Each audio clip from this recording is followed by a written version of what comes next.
I guarantee it. Welcome back to the Cannabis Community Project. No one in Bob, God dog it. Open up, Colorado. It's 420. Time to grind and burn. This is not your son's stoner show.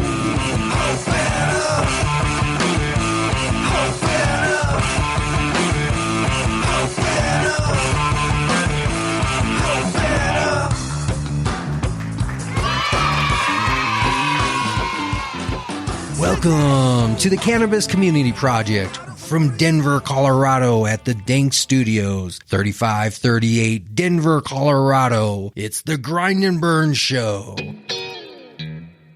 Are you still smoking flower? Stinking up the house? Having your neighbors wonder if there's a skunk outside? Try Cushly products, the natural organic odor eliminator. Lotions, sprays, candles, and soaps. Cushly will eliminate all of those organic smells. Cushly. www.cushly.com. Good day, good evening, good afternoon, wherever you are in the international world of internet land. We're glad you joined us here on CannabisCommunityProject.com on the Grind and Burn Show with Brainstorm. Y'all probably remember me from the last couple of shows I did. My name's Kate Mullen. I'm a publicist in the cannabis business. Been an avid cannabist for many, many years, and I'm very proud to be filling in for Brainstorm on Grind and Burn.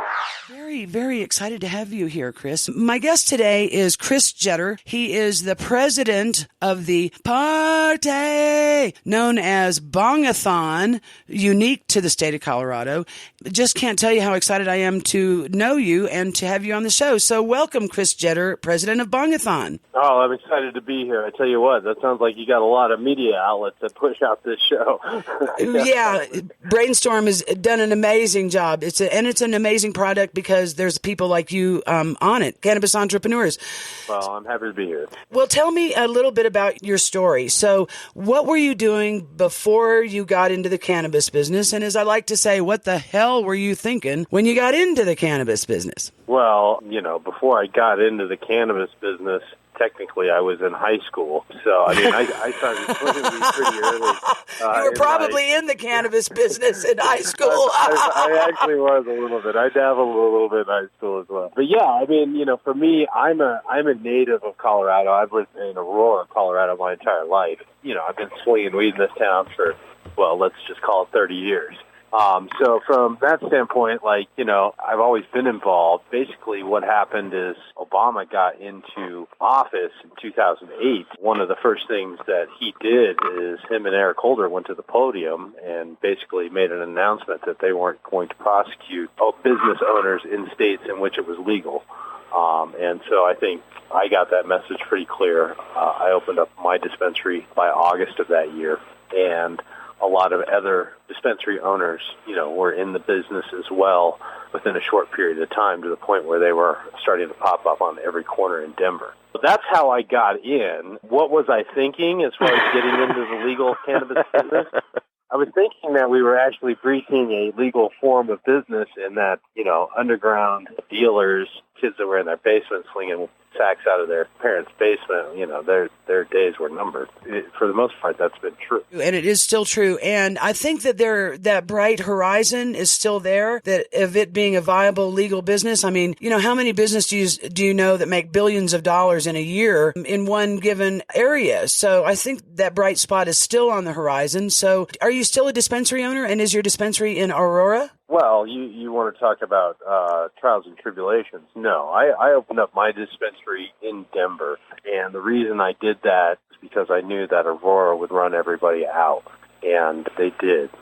Basically as soon as the Denver stores started popping up, Aurora immediately put in legislation, ordinances that banned dispensaries in Aurora. At the time, it was only medical. Isn't that ex facto legislation or legislation after the fact? Well, that's the thing. It's such a, that's the one thing that I think most people struggle with in the cannabis industry more than anything, is you have a bunch of, let's say, legitimate players, people that are trying to do legitimate business that are, basically bringing a industry out of a criminal shadow. if you will. And so everybody seems to walk on all these eggshells and are willing to comply with just about any regulation that's thrown forth, just for the fact that they can go out and sell weed legally. So, when you look at it from that respect, there's a lot of regulation in the space that, A, isn't needed, isn't effective, and isn't being used in any sort of manner. But, people are willing to pay the ransoms on the licensing fees and the escalated costs in getting a license, minimum requirements of liquid capital and stuff like that, because it is a business that's basically coming out of a criminal shadow. So, well, and it sounds like it's not far from the criminal shadow, even going into the regulation of government shadow, because it sounds like they're just, verifying that you have a fair amount of money that they can shake you down for. And I'm not you, and I certainly am not a lawyer, but the way that I interpret what I am presented with as far as cannabis law is that it really looks like organized crime, in that they're happy to charge you all these license fees as a dispensary owner. They're happy to charge you all of these legal, tariffs and charges and taxes and whatever you want to call them. Yet when it comes to the cannabis money or the cannabis industry, they prevent you so often from doing things like advertising outside of the state of Colorado, and really limit your ability for your business to be successful. I like the way that you phrase that and you bring it up. I've been involved with marijuana for a long time, like I said, and, cannabis has always been illegal.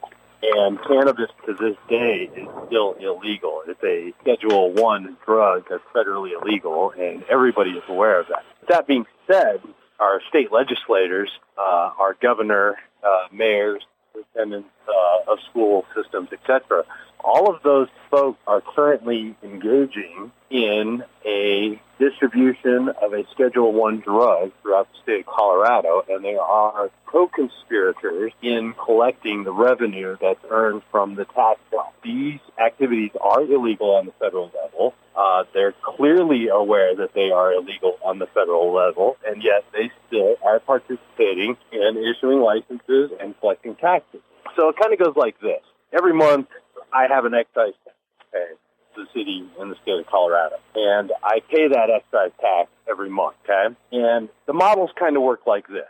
If I'm a businessman, then my job is to create business, to collect tax dollars, and pay the city and or the state my share of tax. In turn, when I pay that money to the city and the state of Colorado, their job is to open doors for me, provide opportunities for my business to engage in further sales and to make more money to generate more taxes to the state of Colorado, okay? That's a business to politician, tax money, government ecosystem, if you will. Now, it also works on the other side of the fence. Like, I could be a criminal drug dealer on the street. Okay, I sell marijuana, which is illegal, is Schedule I. That's an illegal activity under federal law. My co-conspirators, the state of Colorado, the city of Aurora, the superintendents, etc., are aware that they are co-conspiring to collect this tax dollar, okay? Now, when I give them that money, if they are a mob entity, in other words, we're all violating the law,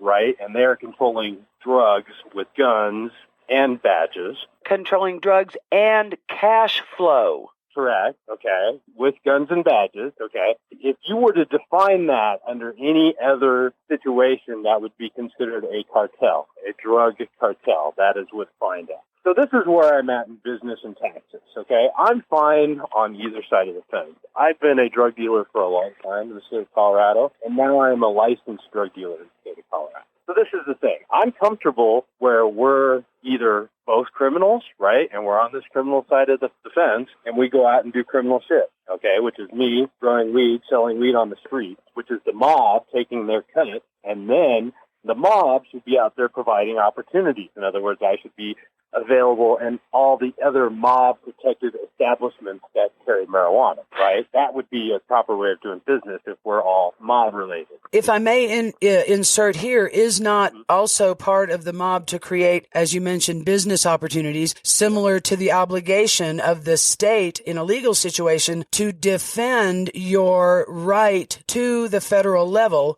to make a business off a Schedule I drug. So, and that's correct. So the mob should be protected protecting me from the Fed. They should be opening up opportunities for me locally to sell so that we can generate more money for the month, which is fine.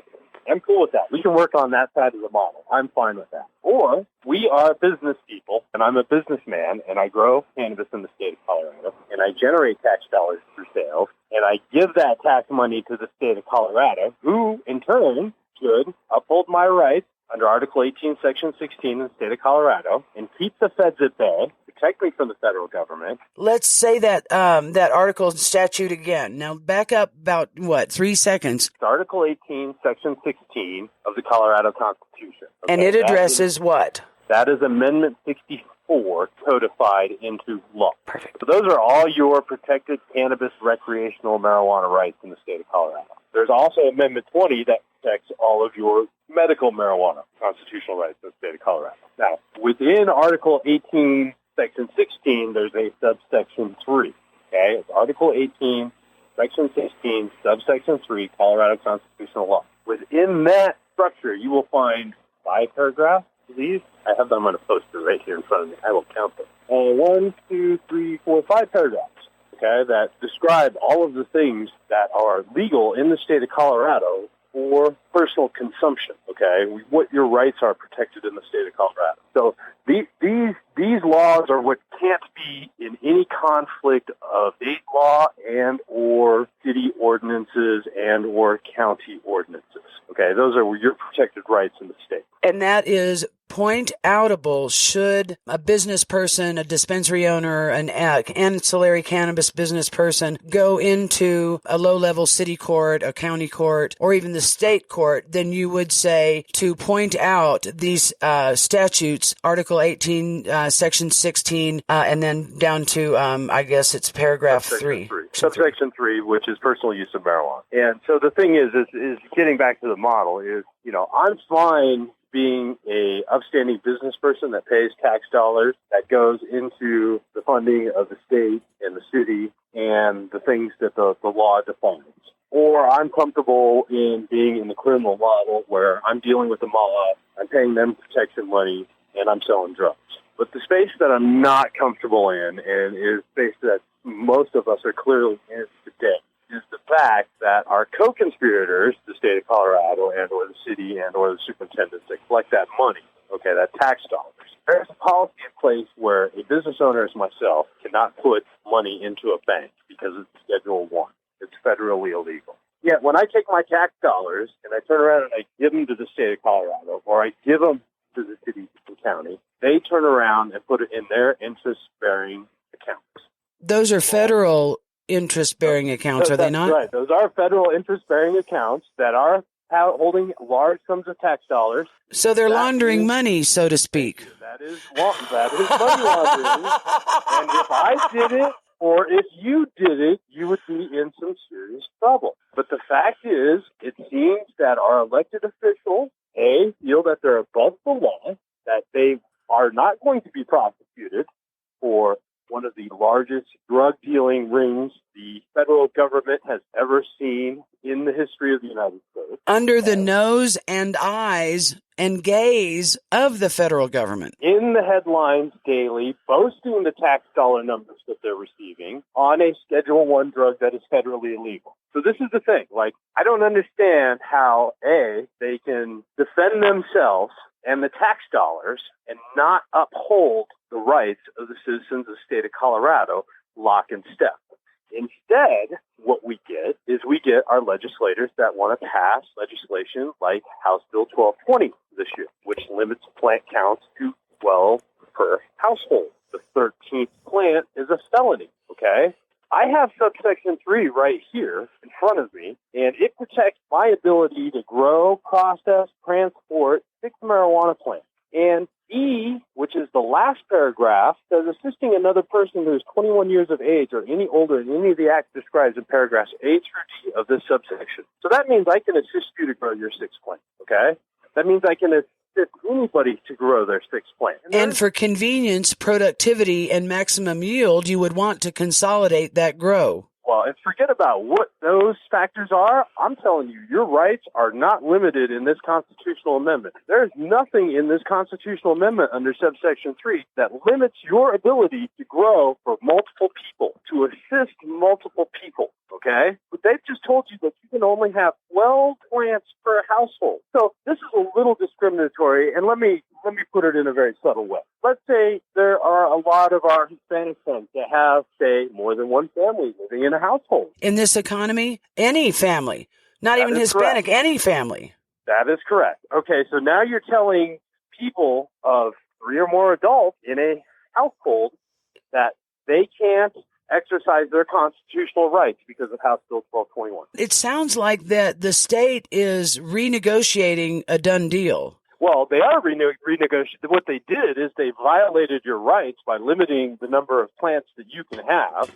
They're violating Section E of the personal use portion because that says I can assist. So all of these things are a violation of your constitutional rights. Now, do our legislators say that they're violating your constitutional rights? No. If you go talk to those legislators, which I have on many occasions, the first thing that spills out of their mouth is, well, has this law been challenged? Well, no. Nobody spent the $200K and spent the year in court to challenge your law that is an obvious violation of the Constitution.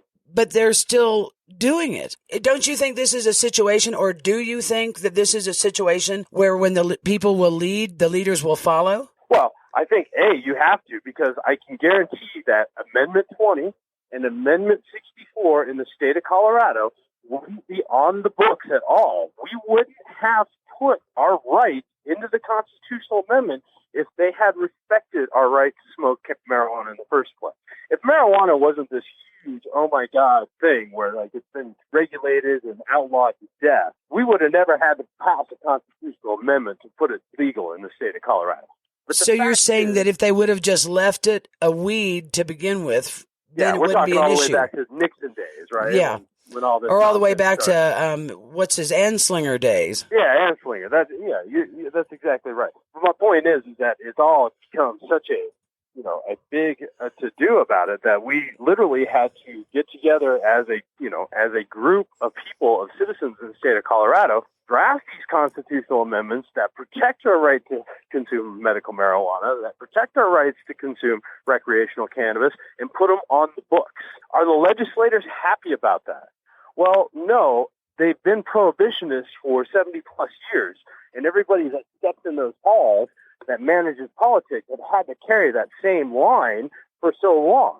So anytime you're trying to deal with legislators, et cetera, within that space, their natural feel is to make whatever it is related to cannabis illegal. And we all know that there's a bigger agenda at play, the shadow government, and this is not conspiracy, it's truth, that there's bigger influences at play, one of them being money, one of them being power, one of them just being the desire to enslave the masses in debt slavery. And I don't want to get all into that because I want to start talking about solutions for a minute. So what do you think about the possibility of a cannabis convention? We get delegates from all over the country. We all meet somewhere, centrally located. It's probably in Colorado so we can smoke. Maybe a big venue that's 420 friendly. And it's like a big dadgum political convention. And we all get together and we all have conversations and we all draft what we see as forward moving, perhaps legislation or perhaps just a 15-year plan. This is where I'm at in this space in cannabis.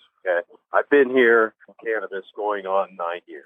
Day one, when legal cannabis started in Colorado, the people that got involved with cannabis, like myself, had a lot of passion. They were already doing it underground. They saw an opportunity to move, and they did so. Since then, it has been a lot of large players that have out-of-state money that have come into the cannabis space that, A, don't have the passion for cannabis, and B, don't have a political will for cannabis. In fact, like the only thing that they see are dollar signs. In fact, that's funny you should bring that up. I'm a part of a cannabis business development group and a bunch of cannabis enthusiasts and growers and, product producers and things like that. And it's interesting because talk about a snake in the chicken coop. The woman comes onto our group and says, hey, all you cannabis companies, if you're looking for executives for your company, I represent former executives of Monsanto and DuPont. And I'm thinking, holy freaking cow, don't drag that trash over here. Well, there's so many things that play within cannabis. Cannabis has such a broader horizon than, say, alcohol does, just in the medical and or the recreational aspects of cannabis, much less the diversity in all of the products that you can get within cannabis. Everything from edibles to liquids to smokables, vapораbles, etc. Across the board, marijuana to hemp. And, I think, and I have good reason to say this, probably within 3 to 5 years, we're going to see cannabis hemp and cannabis marijuana products or cannabis marijuana infused products in drugstores. And I am not kidding. And that means that it's going to have to move federally to be either unscheduled or rescheduled pretty quickly. Yeah. And you're seeing a lot of the THC products that are, already hitting drugstore shelves and whatnot. So, whether that's legal or not, who cares? But the fact is that you are seeing that move, of those products into those even, like pet products. You see CBD and pet products now. So, yeah, absolutely. It's pretty wide. So let's talk about you, Chris Jetter, for just a minute. So you were a cottage industry in the beginning, got into the cannabis sector. You've been around the block with regard to politics and entrepreneurialism and successes and failures and all of those things that go together. What do you think was your biggest success to date? Biggest success to date? I don't know. I don't think I've had it yet. I mean, I guess if I had to look back, probably the latest endeavor of resurrecting, the Blue Mountains brand into a recreational wholesale grow, which is what I'm currently doing. Wow. I've got a grow out in Aurora that I've got, a little over 5,000 square feet that we're doing 4 flavors in. We're doing Durban Poison, Sour Diesel, Bruce Banner, and Slow. And we're concentrating on those 4 flavors and dialing those ones down to basic effects and then providing those to retailers abroad. We can retail to all 700 plus dispensaries in the state. That's a huge accomplishment. That's a huge accomplishment. Well, the thing is when Altitude didn't end, Altitude Wellness Center was my retail. I was in there for 3+ years managing that. And then ultimately, I had a falling out with a partner and a family member, and I had to then turn around and file a lawsuit, and then, was an award after going through that lawsuit, and then ultimately, was all out of the cannabis industry at the end of 2012. So the typical ebb and flow of a cannabis entrepreneur. Yeah, I mean, it was basically, and I really had no intent of going back in the cannabis industry because it was getting so big, it was getting so regulated, it was getting away from the things that we got into cannabis for. And then I went to a trade show with my bong company. I had a bong company I started in 92, so I've been doing those for a long time. And I basically went back into that space, and I was at a trade show, and I had a gentleman approach me and ask me if I had the ability to open a dispensary and a grow. And I told him I could.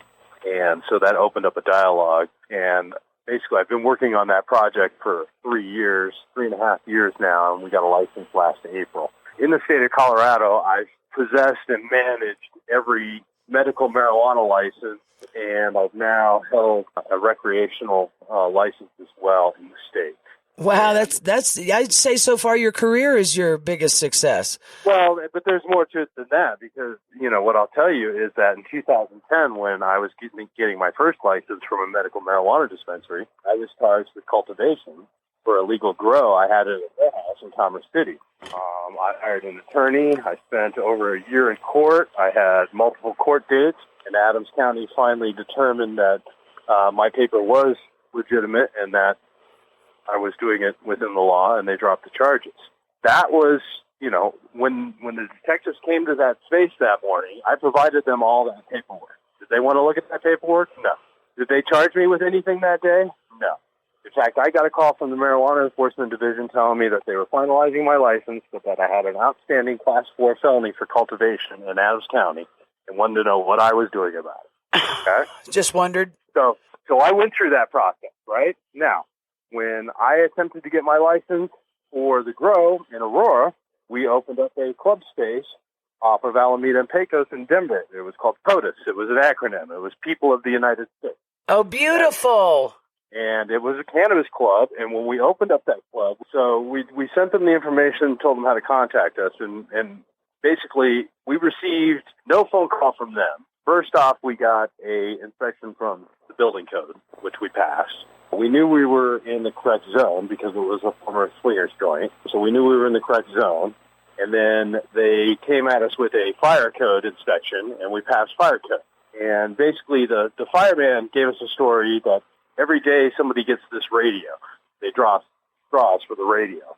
And whoever gets that radio for the day gets all the crap calls, right? And this fireman happened to get this crap call on our space. And he came down to our space, and he looked it all over, and everything was up to code.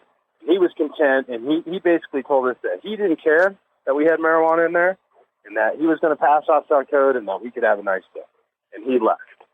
And so after that, we got undercover officers who came in, posed as members, came in, got the reimbursement, and then they raided the facility and charged me with distribution of cannabis, 6 grams of cannabis. I, in turn, have to turn around and disclose all that information to the Marijuana Enforcement Division because I'm, in fact, in the process of getting a retail license to sell cannabis. So I'm being charged in Denver for selling cannabis criminally while I'm going through the licensing process in Aurora to get a license to sell cannabis. See where I'm going with this? What's wrong with this picture? It really is. So this is the thing. Like, we had discussed it. What if the cops come in and shut this thing down? We kept the shelves light because we're like, if they come in, we're going to prop it back open. And we did. We propped it back open that night. As soon as it left, we put it back out on our social media. We're reopened. Come on down. We're good to go. We're not violating subsection 3. They can kiss our ass. They sent another cop down there on 4/18, which was the weekend of 4/20. They came in. They did a controlled buy on the reimbursement, and then they raided the facility like 12 deep that day. They dragged us all out on the sidewalk. They put us in cuffs. They took us downtown, quote unquote, for questioning. Okay? They perp walked you. Yeah, they put me in a room. They didn't ever ask me any questions or any of the others that went down there with us. None of us were arrested, okay? None of us got our pictures taken. None of that. We didn't end up in the cell, nothing. But they took us downtown in cuffs. They put us out on the street and paraded us and then took us downtown, okay? And then they charged me with the same charge that they charged me a month earlier, distribution of cannabis, 6 grams of cannabis. Now, after I've disclosed all of this to the Marijuana Enforcement Division, I have one more inspection before I can open up my facility and move my plants in. And that's my security inspection from Mr. named Sergeant Pendleton, who was North Drug Task Force in Aurora. Okay? He calls me one morning, tells me he won't inspect the facility as long as I've got that misdemeanor charge standing. Not only that, but if I'm convicted of that misdemeanor charge, they're not going to issue a license at all because it's a violation of their terms in Aurora. I've literally been into trial twice, ready to go to trial, had my witnesses lined up because I didn't break the law. I got Sergeant Pendleton that is now threatening the operation that I put a considerable amount of loaned money into over a misdemeanor charge for distribution of cannabis of 6 grams. Do you think they were working together, or do you think this was a series of unfortunate events? This is a series of unfortunate events, but this series of unfortunate events can happen to anybody in the state of Colorado. The fact is that there are still laws on the books for marijuana. None of those laws went away. The fact is that they're still charging people for distribution in the state of Colorado. So they're getting it coming and going. Yes. They're charging legal businessmen or men and women, business people, with criminal charges, but they're taking this is crazy. This is crazy talk. This is insanity. They're getting it coming and going. If this isn't organized crime, I don't know what is. Thank you. And this is the thing. Like, they passed Bill 1220 this year, which was the plant limit count of 13, or 12 plants. 13th is a felony. Okay? 13th, we're taking you to jail, which is a violation of your rights. Then they passed House Bill 1221, which takes marijuana money out of the sales tax and gives it to the police so they can go kick in people's doors that are growing that 13th plant. Get out So they of can go town. kick in the door of their fucking competitors and take them to jail. No, hold on a So second. they can- I don't think I understand what you're saying, Chris, because I think what you're saying is the cannabis revenues the state earns are in part delegated or dedicated to law enforcement to go bust people in a business setting for growing cannabis or selling cannabis. It is made to go bust people like yourself that have a house that have the 13th plant that aren't paying taxes. Get out. That is what it's designed to do. It is designed to keep all of the tax dollars flowing through businesses like mine that are selling through dispensaries that are being highly taxed, that they're receiving their revenue on. Not only that, but they are also working with the federal government to kick in doors of quote-unquote illegal growth. Isn't this entrapment? Yes, This is it is entrapment and endangerment. It's violation of our constitutional rights. It's them assisting the federal government to bust their competitors that don't contribute tax dollars when they are also selling, dealing, making money off of Schedule I drugs. This is crazy. This is crazy. This is just crazy. This is crazy. This is just crazy. Okay? This is the thing. Every marijuana business is in business. Every business owner that tells you that they're that they're walking within the law, they're full of shit. Every single one of those people is violating the law. And it's just a matter of time or attitude till some Or law enforcement. yank your chain. Okay, you pissed off the wrong people. Are you familiar with the lazy line? Do you know about my friend Andrew? Absolutely. It's legendary. Okay. And what happened to Andrew when he refused to get a license and he wouldn't pay any tax dollars? They rolled in with the DEA. They lifted over $1 million and cut down all his crops. Oh, my God. This Was is Mr. organized crime. Was Andrew ever charged for that? No, I don't think he was. No, And he even opened up a not. second time, I think. A second That's and third right. time. Did they give Andrew any of his money back? Hell no. Hell no. Did they give any of his cars back? No. Any of his watches back? Any of the stuff that they took from him? No. It's a shakedown, man. It's a shakedown. So, again, as a business person in the state of Colorado that owns a cannabis business, you got a license, and the reason you got a license is because you thought the state was going to protect you from the federal government. You were going to provide them tax dollars, and they were going to open up opportunities for you. Instead, the Colorado legislators have protected themselves against the federal government. They haven't opened up any doors for you. In fact, they would like to limit them as much as they can. Absolutely. They don't want you in I-300 bars in Denver. They don't want you regulating with cannabis bars up in Colorado Springs. The people in Colorado Springs didn't even get to vote on recreational cannabis. Okay, the city council shut it down. Where in Aurora, the city people, the citizens voted on recreational weed, and the city council would rather not have it. Chris Jetter, president of BongAthon. I appreciate you. We'll be right back in a minute with more Chris Jetter. We'll be right back. Have you heard a business that inspires you? Have you thought about starting your business idea? Make 2017 the time of now. Don't be a one-apreneur, be a cannapreneur. Contact us at the Cannabis Community Project. Contact me personally, brainstorm at cannabiscommunityproject.com. Hey everybody, it's Kate again here on The Grind and Burn Show. I'm back, and we want to continue our conversation with Chris Jetter, president of BongAthon, and I mean Legal Eagle. This guy is amazing. You're going to want to bookmark this interview because there's a lot of very important legal information for cannabis entrepreneurs and for regular people that are coming in for tourism into the state of Colorado. So welcome back, Chris Jetter. Tell us about this party that's called BongAthon. It looks freaking crazy. You've never been to the party, have you, Kate? Not yet, but the pictures look Because if you had, fucking you would crazy. give me a loud, resounding BongAthon back. Bring it on, man. So if you go to the bongathon.com site, man, this looks like the biggest freaking party. There's smoke outside. It's like there's smoke everywhere. Tell us about what's going on. Well, it's a private party. We call it a trade station. And basically the lore of the party goes all the way back to 1974. Some kids up in Boulder started the party. And it went on and kept getting bigger and bigger and bigger. It was this myth status, like you heard about it, but you could never get tickets to the damn thing. It grew to epic proportions up until 1999 when Larimer County decided to bust the party up at Red Feathers It wouldn't be a cannabis party if the police didn't come. You wouldn't have done a good job. You wouldn't get the press if the police didn't come. That's right. So the party kind of went into hiatus after that. Nobody wants to jump back on it right away. After I opened up my dispensary in 2009, I figured there was no freaking way we couldn't throw a BongAthon. We were selling weed legally on the street. So we resurrected the party. We put it back together in 2010. We got in touch with all the old BongAthoners that have been going to the party forever, invited them up to the party in 2010, and we had a successful BongAthon, and we resurrected the party. Since then, this will be our 8th consecutive event. It's just gotten bigger and better. We call it a tradecation. Tradecation. It looks like a giant camp-out smoke fest. Yeah, it is. It's a party. So what it is we have private land in Huerfano County, who has been very friendly to us. We want to thank Huerfano.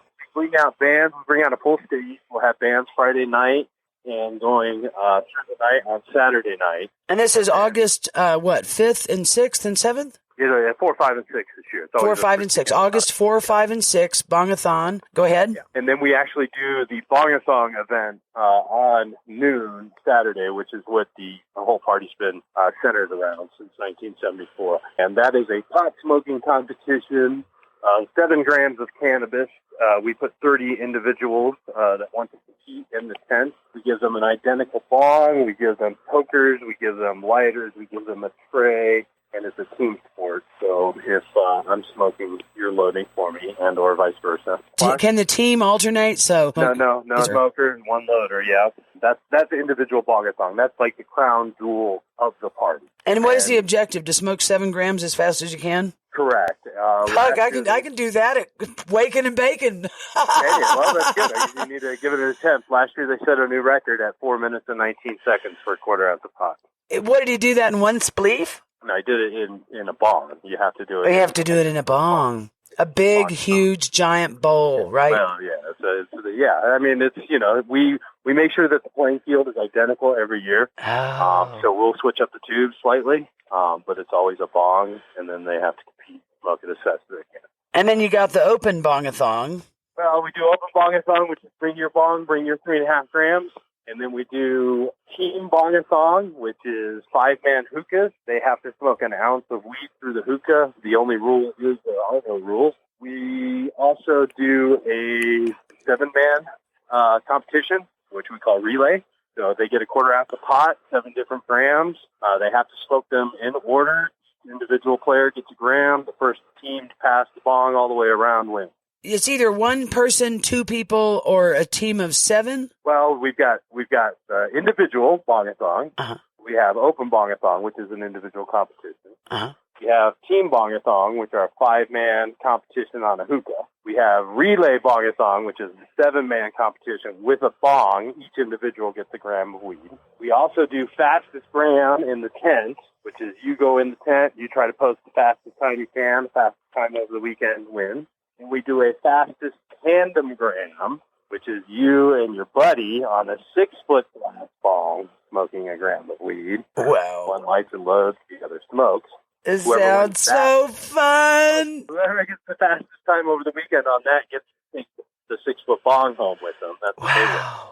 And then we also do dab off, which you said you had interest in. I can do some dabs, man. I got a 4-chamber glass bong. I can clear that puppy. I'm not afraid. I've been smoking weed longer than most people have been alive. That's right. Dab off will be 10 individuals on stage with 10th gram dabs that they have to do every single minute. Till you pass out or crave cookies. Can't do it anymore. I can't wait. This is crazy fun. I think the record on that is 22 minutes. Wow. Someone did a 10th of a gram every minute for 22 minutes. So that's 2.2 grams in 22 minutes of dabs. Man, this is all they got is 2 grams in 22 minutes? That's it. Fuck, man. I guess I'm an addict. I love the concentrates, man. They're like brandy to wine. They concentrates really are. to They're cognac is what they are. Absolutely. So tell us how much it is and where to get tickets. The invitations, because this isn't a public event, is available through our various sponsors. You can find our various sponsors on our Facebook page, which is facebook.com/bat, like you're swinging a bat, Colorado. That's our page. So you can go up there and look. We have sponsors information of who actually has invitations. Here in Denver, Daddy Danks has invitations. Smokies has invitations. If you're down south, at the higher calling. So then we just need to go and pick up an invitation at any of these locations? Yeah, just go down there, make your $90 donation. You got your invitation. You'll have to register your invitation online so that we know that you're coming. Okay. So you show up to the party, and we rage all weekend. Crazy fun, crazy fun. I got to tell you how much I love the BongAthon poster. It's really beautiful and colorful and creative, and I don't know how many of you actually know who the character is on the BongAthon poster, but if you were a real cannabist, you would know that it's Mr. Natural, man. Come back from the dead, this time with a bong. Great, great picture. You know this is going to be framed and go in my office. Really appreciate you, Chris Jetter, president of BongAthon Invitational Bong Fest and Camp Out. That's, what is it, August 4th, 5th, and 6th, Chris? Yeah, August 4th, 5th, and 6th. That's right, first weekend in August. Yeah, and get online onto bongathon.com if you're in need of an invitation and a location to pick it up. Yeah, and just for your listeners, that's BONG-A-THON.com. You got to put the dashes in there. Yeah, there's that hyphen. Don't forget the bong-a-thon. Hyphen. That's right. And it's not bong-a-thong. No, this isn't something you wear. This is like a marathon. Right. Bong-a-thon. So again, thank you so much. Chris, I want you to come back and talk with us again about RLA, Regulate Like Alcohol, movement that you're involved in, and tell us more. In the meantime, everybody that's listening, remember what Chris said about the Colorado Constitution. You can find out your cannabis Bill of Rights, essentially, by going to the Colorado Constitution, Article 18, Section 16. Just read the whole damn thing. Take the time, and there's no cliff notes and there's no 5 points on it. So read the whole damn thing. The entire amendment really is like 15 pages. If you want to get down to the nuts of it, which protects your rights of personal consumption, that is subsection 3, and that's literally 5 paragraphs. Right, subsection 3. So that's Colorado Constitution, Article 18, Section 16, subsection 3. Yep. Chris Jetter, thank you so much. Everybody go to BongAthon, be a part of that. And, you know, I'm expecting tickets. I'm going to camp out front and cry if I don't get tickets. But definitely be in touch with us and come back and talk to us about RLA. Okay, yeah, let's do it again. Appreciate it, Chris. Take care. Thanks, kid. Bye.